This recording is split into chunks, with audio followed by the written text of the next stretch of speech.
저는 얼마든지 올 연내, 그러니까 12월 안에도 10만 달러를 크게 돌파하는 일이 충분히 일어날 수 있다고 생각을 하고 있습니다. 지난 사이클과 지지난 사이클에서도 이 불장에서만 20% 넘는 조정이 4-5번씩 있었을 정도로, 그 정도로 조정은 굉장히 흔한 것이기 때문에 이 불장에서 그 조정을 일단 두려워할 필요가 없다는 걸 먼저 알려드리고 싶고, 만약에 조정이 온다고 하면은 1월이 가장 확률이 높다라고 생각을 하는데요. 그 이유는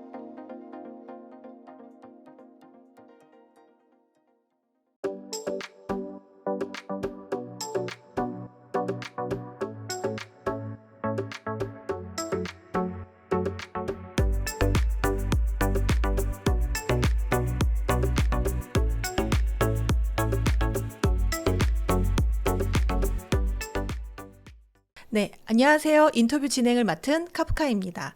오늘은 신민철 작가님 모시고 암호화폐 시장에 대해서 이야기 나누어 보도록 하겠습니다. 작가님 안녕하세요. 안녕하세요. 네, 요즘 한창 바쁘실 것 같으신데 저희 구독자분들께도 인사 한번 해주시죠. 네, 안녕하세요. 저는 유튜브 채널 멘탈이 전부다에서 암호화폐와 관련된 얘기를 하고 있고, 비트코인 슈퍼사이클 책을 쓴 신민철이라고 합니다. 반갑습니다. 네, 사실 요즘 비트코인이 트럼프 대통령 당선 이후에 굉장히 뜨거운 모습을 보여주고 있는데요. 사실 지금은 약간 10만 달러 돌파 이후에 조금 조정받는 모습이어서 촬영일 지금 기준으로 약간 9만 6천 달러 정도 지금 가격을 보이고 있는데요. 지금 상황 좀 어떤가요? 네, 현재는 비트코인이 7만 달러의 전고점이죠. 그 부분을 완전히 돌파한 이후에 일종의 가격 발견 구간에 있다라고 보시면 돼요. 그러니까 신고가를 뚫었기 때문에 그 위에는 이제 저항 영역이 없는 거잖아요. 물려 있는 매물들이 없는 거기 때문에 어디가 적정한 가격인지를 아무도 모르는 거죠. 그거를 지금 탐색하는 구간이다라고 보시면 되겠고, 다만 그 과정에서 10만 달러라고 하는 게 어떻게 보면 이제 심리적 저항이 되는 거잖아요. 이제 앞자리가 바뀌고 동시에 자릿수까지 바뀌어버리는 일종의 라운드 넘버이기 때문에 여기는 굉장히 심리적 저항이 많을 수밖에 없는 자리인데, 비록 일시적으로 10만 달러를 한번 돌파하긴 했지만 여전히 그 10만 달러의 저항에서 잠깐 쉬면서 적절한 가격을 지금 발견하려고 움직임을 조금 멈춰놓은 상태다. 그 정도라고 보시면 되겠고, 일시적으로 또 9만 달러까지 조정을 받은 적도 있지만은 원래 이 강한 저항이 있는 부분에서는 변동성이 되게 심하게 나타납니다. 그래서 과거 1000달러를 넘을 때도, 그 다음에 1만 달러를 넘을 때도 항상 넘자마자 또 급락하는 그런 것들이 계속 반복이 됐었거든요. 그걸 생각한다면 아직까지는 뭐 제대로 된 조정이 온 것은 아니고 여전히 가격 발견 구간에 있다라고 보면 될 것 같습니다.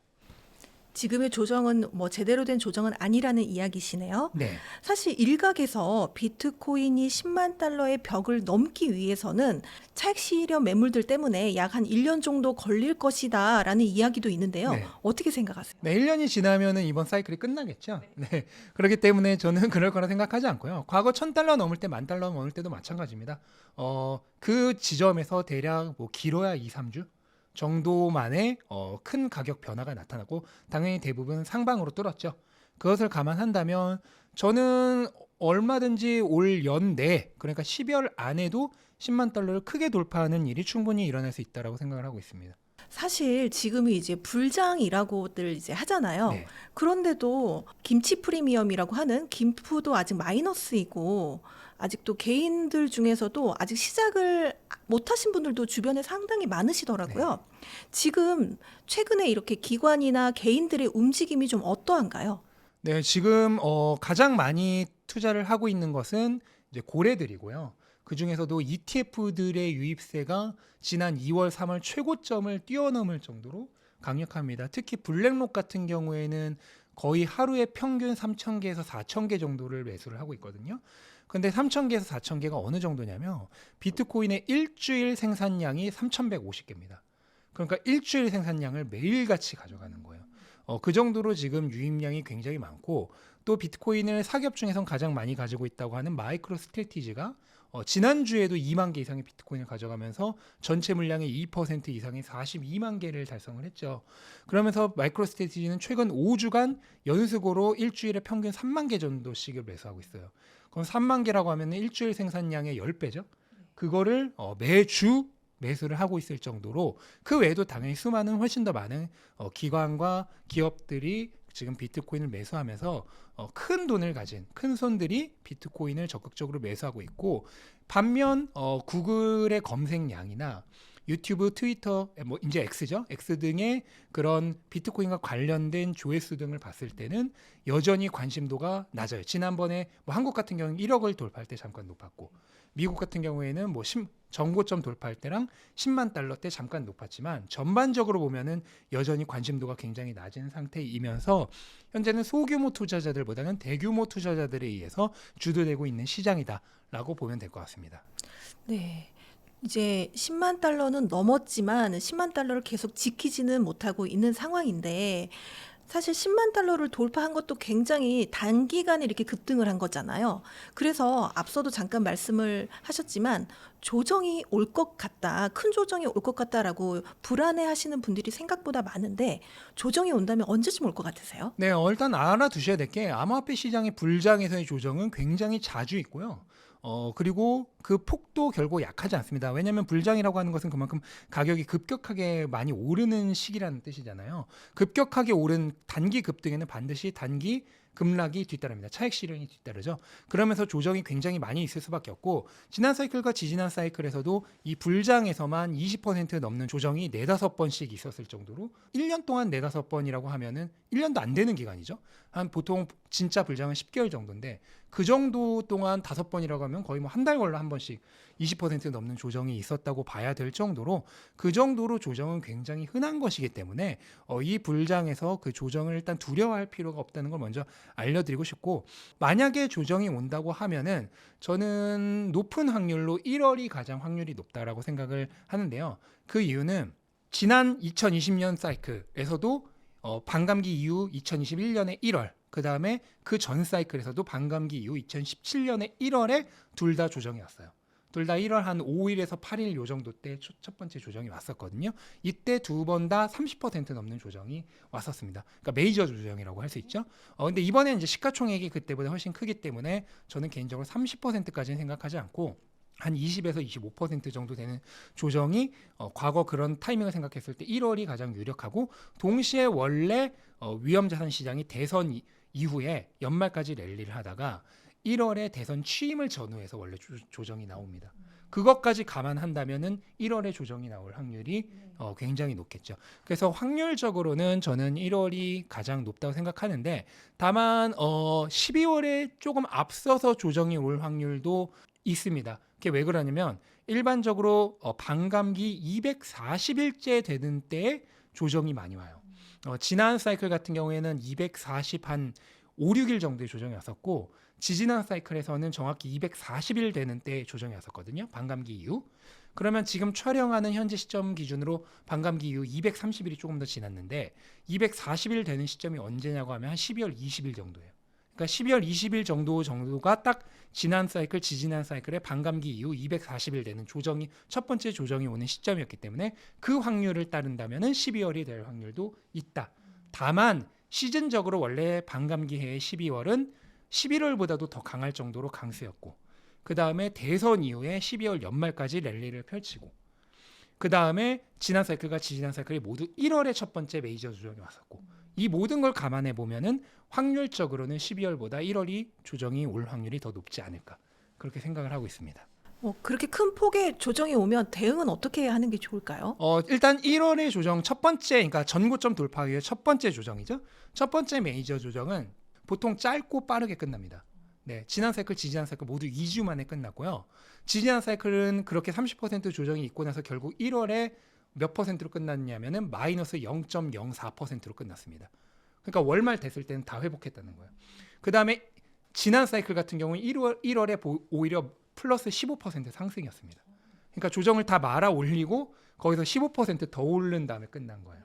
그러면 이 짧게 끝나는 조정에서 내가 정확히 고점에서 팔아서 바닥에서 다시 들어갈 수 있을까를 생각을 해봐야 되는 거죠. 그게 어렵다면은 그냥 조정이 온다는 것만 알고 있고 짧고 빠르게 끝날 가능성이 높기 때문에 그냥 가져가는 게 가장 저는 합리적인 판단이라고 생각을 합니다. 네. 사실 이 최근에 비트코인이 상승한 게 반감기의 영향도 있지만 트럼프 대통령의 영향도 이렇게 무시하지 못할 것 같은데요. 트럼프 2.0 시대에 비트코인 관련 정책의 핵심은 뭘까요? 네, 일단 가장 핵심적인 거는 역시나 규제 완화죠. 트럼프가 이제 원래 공약으로 내세웠던 것 중에 하나가 취임 첫날에 게리 겐슬러를 자르겠다는 거잖아요. 근데 알아서 이제 사임을 표현을 했죠.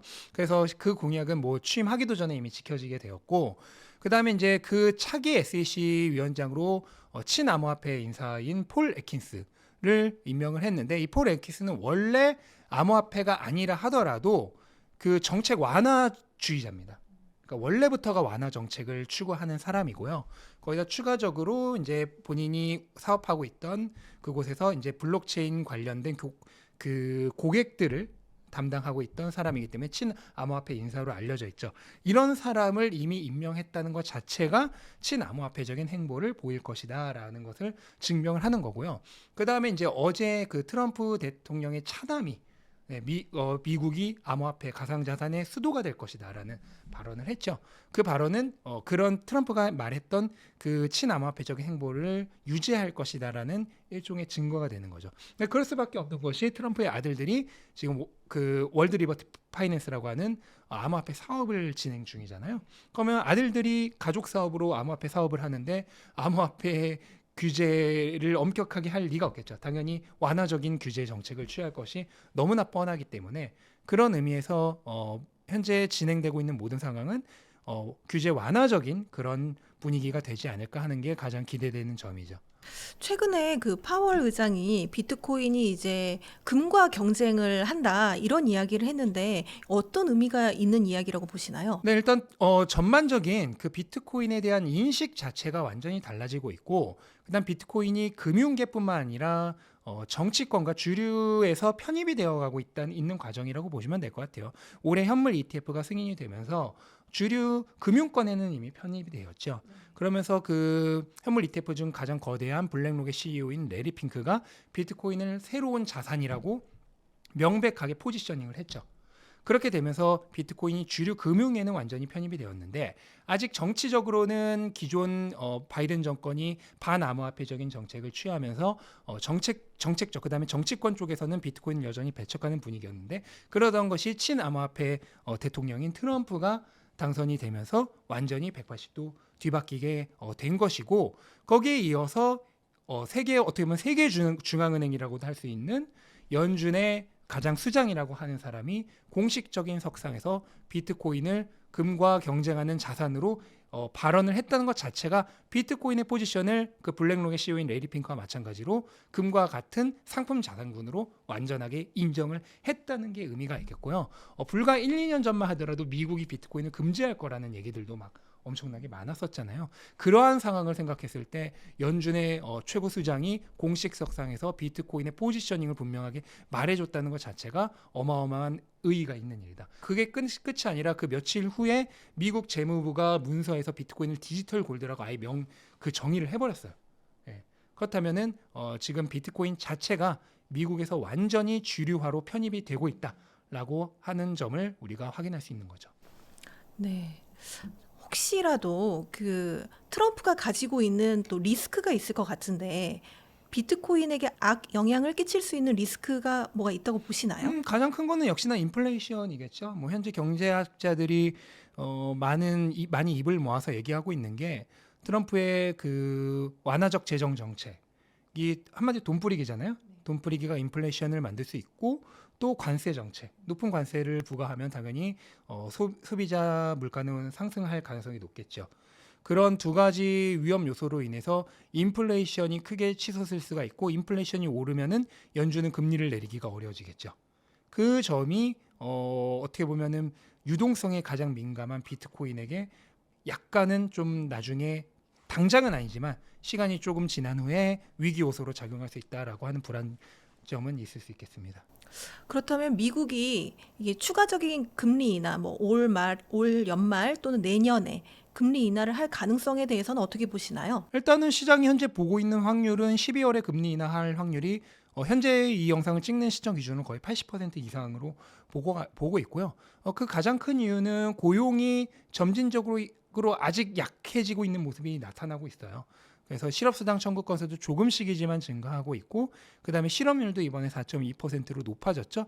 그러면서 고용 측면에서 불안한 점이 아직 있기 때문에 연준이 금리를 내릴 수밖에 없을 것이다라고 하는 그런 관측이 나타나고 있는 거고, 다만 물가는 여전히 굉장히 끈적끈적하면서 잘 안 내려가고 있기 때문에 빠른 속도로 내릴 거라 보고 있진 않아요.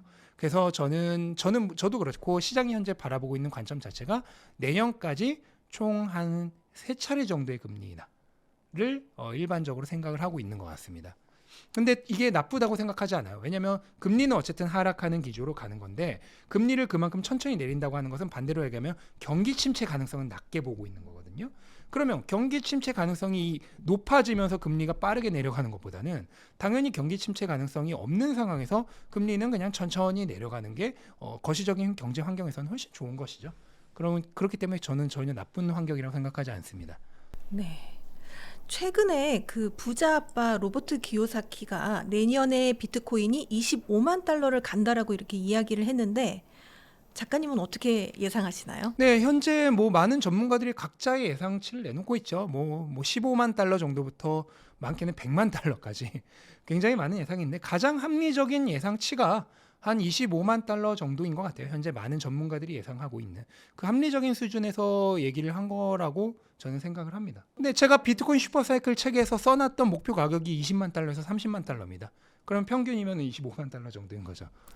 사실 그 이번 사이클의 이제 고점을 사람들이 많이 궁금해 하는데요. 고점을 알 수 있는 지표를 이렇게 이야기해 주실 수 있으실까요? 네, 뭐 가장 많이 사용하는 지표 중에 하나가 이제 MVRV라고 하는 지표인데, 이거를 그냥 쉽게 얘기하자면은 시장이 평균적으로 비트코인을 산 가격 대비해서 뭐 몇 배 정도의 가격이 올랐나라고 하는 그런 거라고 보시면 돼요. 이제 그 내면에는 뭐 실현 시가총액이라든지 여러 가지 어려운 말들이 있지만은 그런 거 그냥 제껴두고 가장 쉽게 얘기하면은 시장의 평균적인 매수 가격 대비 몇 배 올랐을까, 그렇게라고 생각을 하시면 되는데, 이게 일반적으로 한 7에서 10 사이 정도, 7배에서 10배 정도 됐을 때 고점이라고 많이들 얘기를 하는데, 지난 사이클에서는 딱 7배 정도였고, 이전 사이클에서는 10배 이상까지도 올랐었습니다.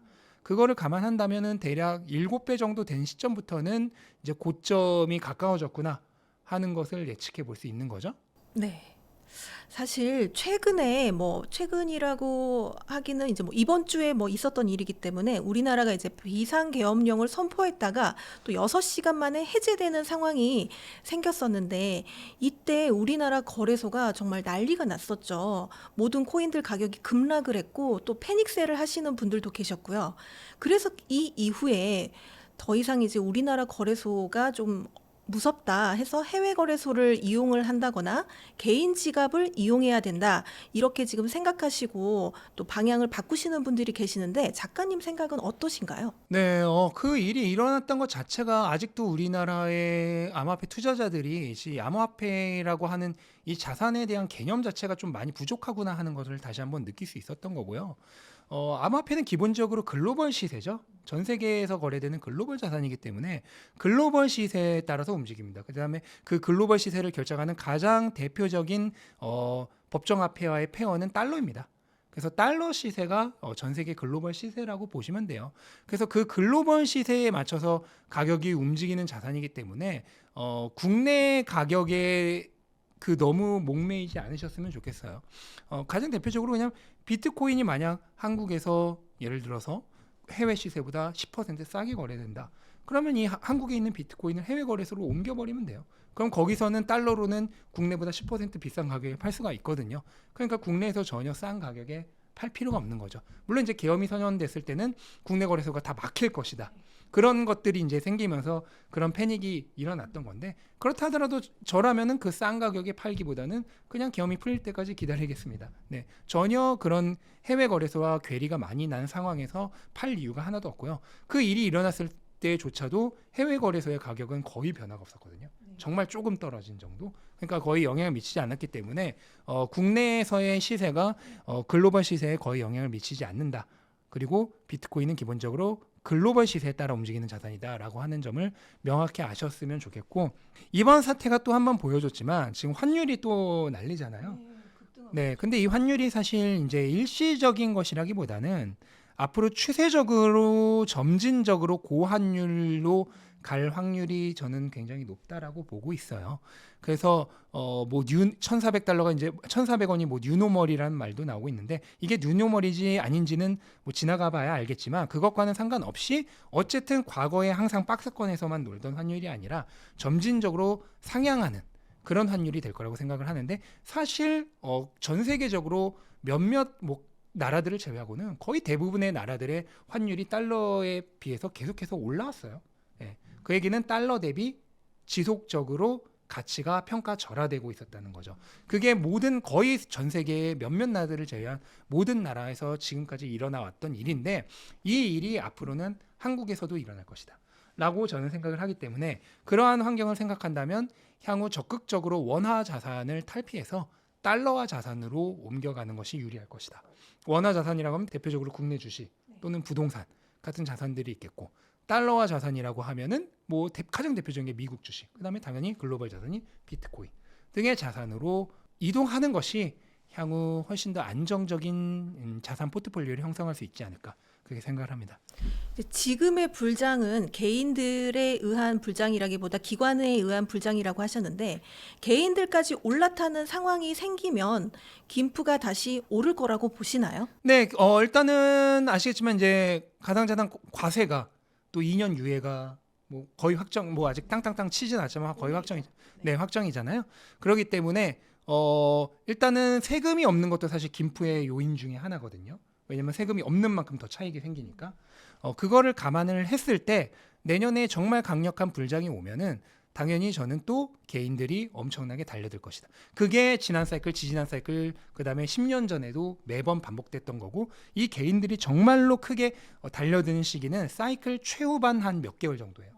예, 그걸 생각한다면 내년 한 2분기 이후나 되겠죠. 그때가 되면은 또 똑같은 일이 일어날 것이다. 사람들은 이번에는 다를 것이다 매번 외치는데 매번 똑같았어요.